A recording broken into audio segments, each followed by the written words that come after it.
Hello and welcome to the Hermetic Study. My name is David and I'm joined by Nathan. I'm going to go ahead and start off by saying that this is not academic. This is just a conversation between David and I. Today we're going to discuss the necronomicon and its place in our lives and our history. It's one of the more popular subjects regarding the esoteric, various areas of pop culture. Your initial thoughts on necronomicon and its place? Well, I can just start by talking about where the necronomicon comes from originally. It's a fictitious device created by pulp fiction author H.P. Lovecraft. So when people say pulp fiction, I myself, who's a layman in this, think of a movie. What does that mean in general when H.P. Lovecraft? When I think of H.P. Lovecraft, I don't know how to relate him to Pulp Fiction. What movie do you think of? There's this movie called Pulp Fiction, actually. A Pulp Fiction writer. Pulp Fiction was like little magazines, the periodicals that would come out back in the turn of the last century, 19th century to 20th century through the 1920s, 30s. There are different topics, crime novels and things, like almost like comic books, but they didn't have pictures, mystery ones. And H.P. Lovecraft wrote for one that we know that's popular that we remember today called Weird Tales. And then later, all the way into the 50s, they had one called Amazing Stories, where that one's more about sci-fi stuff and UFOs. And Weird Tales was just weird stuff. And it was pretty cutting edge at the time in the 20s and 30s, and spawned a lot of famous authors like Robert E. Howard, who created Conan the Barbarian. Anyhow, so H.P. Lovecraft started writing these short supernatural horror stories, and he kind of created his own mythos as he went along, and he created the Necronomicon, the Book of the Dead, and he's got a cult following. I mean, lots of people love H.P. Lovecraft, and we reached a point where after H.P. Lovecraft died, other authors, part of what's called the Lovecraft Circle, there are people that were his fans and they were his pen pals, and they started writing short stories and novels that continue Lovecraft's mythos. So what I'm getting at is the popularity of his books. The Necronomicon started popping up in other people's fictions. Personal, it was. We had a small town grocery store, and we'd rent movies from it all the time. And my dad would get Army of the Darkness, and of course, that's how I was, and probably many people were introduced to the idea of the Necronomicon. And I had, no idea that who wrote it, or that it was even something outside of the movie. Let's talk about Army of Darkness. Okay. Great movie. Did you watch that before Evil Dead 1 and 2? Yes. And how did those stack compared to Army of Darkness? Completely different atmosphere, I suppose you'd say. Yeah. Just Evil Dead the original is very, these kids made it in college, I think is the story, right? And it seems like it. It's more like a real horror movie, and then Evil Dead 2 is more humorous, and then Army of Darkness is yeah. Well, that's kind of my first experience with the Necronomicon is the Evil Dead. So but the Evil Dead, the Necronomicon, it got to the point where there's people that believe that it was a real book and really look for it, and will argue with you and say this is a real book. They'll get mad at you and say this is a real book. You don't know what you're talking about. So, but there isn't something like similar in history like that about. Is there a book similar to it? Yeah, it's. He based it on like a grimoire throughout history. There's all kinds of grimoires, like the Key of Solomon.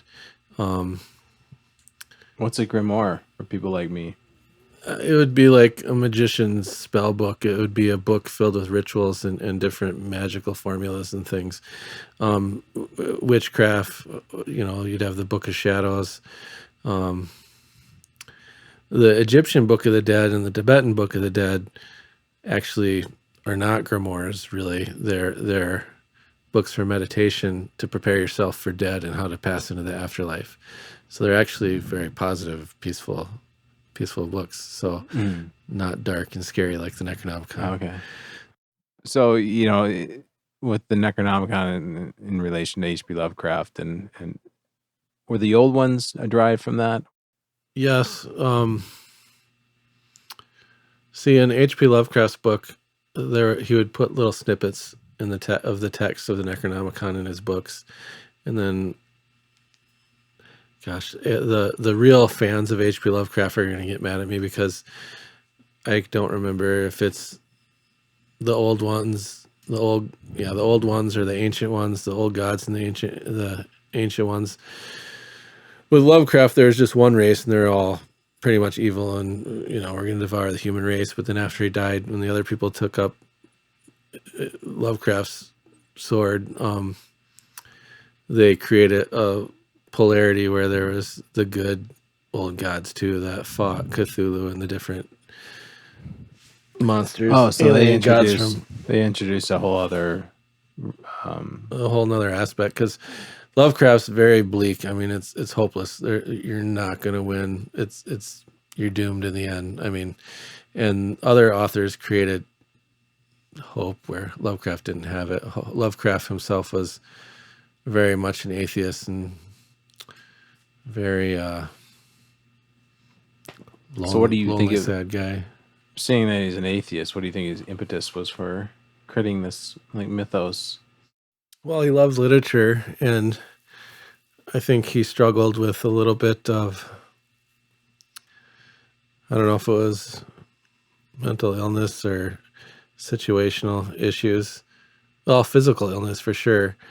And yeah, he was a teenager. He got sick and couldn't leave the house for a couple of years, and he had no social life, so he just disappeared into his books. And I think the secret to the Necronomicon and his mythos that really touched a nerve with people is his source material. People didn't realize this when they're reading it, but he was tapping his dreams and really, like, what I would say is his unconscious mind, and that touches a nerve with people. If you think about like Carl Jung's archetypes and those certain symbols that mean something to everyone, we see this symbol and it evokes the same or similar emotions and feelings, and maybe I don't know if it's memories in our DNA or genes or whatever, but he tapped into this stuff that really struck a chord with people. It was because of where he was getting his material from. I think H.P. Lovecraft would roll over in his grave today if he knew that there were people that believed the Necronomicon were real, and that there were people that, I mean, there's whole magical orders with magicians that believe it's all real and base their magic on H.P. Lovecraft's works. If he wouldn't like what's going on now, what was he hoping it to become? Literature. He just literature, pure, like Treasure Island, like yeah. Well, maybe not Treasure, like what's the Arabian Nights? Yeah. He's very specific, and I often wonder where, like, some of the terminology, was it those actual terms like Dagon, or was that all something he manifested himself, or derived from other languages? I think it was all manifested himself for sure. It either came from his dreams, or he was a pretty bright guy. He was very educated, self-educated, so he knew a lot of history, mythology, things like that. And he kind of like, maybe like how Tolkien created his myths with Lord of the Rings. Lovecraft did the same thing. He dipped into his knowledge of mythology and history and added to it, that mix of fiction and reality. I read one of his letters to one of his pen pals. I mean, he was a prolific writer, and tons of letters to pen pals, and and that's where a lot of this information comes from. And that is where he clearly states in one of his letters to, I can't remember who, that the Necronomicon is a work of fiction. Hmm. But the believers still will not accept that.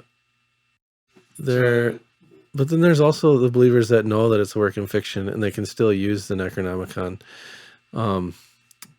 Let's jump ahead to the 1970s, late 70s, early 80s, late 70s probably. In New York, a book was mysteriously published called the Necronomicon, and nobody knows who the publisher was. As far as somebody that doesn't know much about publishing, how do you not have a paper trail there? How do you not know who? I mean, who was the publisher? I think it's Simon and Schuster, and that's why this certain edition of the Necronomicon ends up being called the Simon Necronomicon. So, well, Does somebody just drop it off at their door and they go, whoever published it, they presented it as like, I found this old grimoire, here it is. Oh, And then they copied it and published it, and nobody's taking credit for it. It's published anonymously. I'm sure there's a few people out there who know who it is. You know, I'm sure the publishers probably know. There's speculation that it's an author named Peter Levenda, who is known in the occult world, and he's an author himself and writes great books about esoteric subjects. If you take that Necronomicon and look at it, it's got the real rituals in it. It's got the introduction. It's got the excerpts from H.P. Lovecraft's books in there somewhere, and then it's got the Mad Arab in the beginning and his writing, and then the rituals presented are actually, you know, you read it and you can tell whoever did this knows their magic, knows their rituals, and knows the Sumerian language as well as people can know it nowadays, and uses the rituals and the different gods in there. And it's written and looks like any other grimoire. And so that's one version of the Necronomicon that's out there that people still use.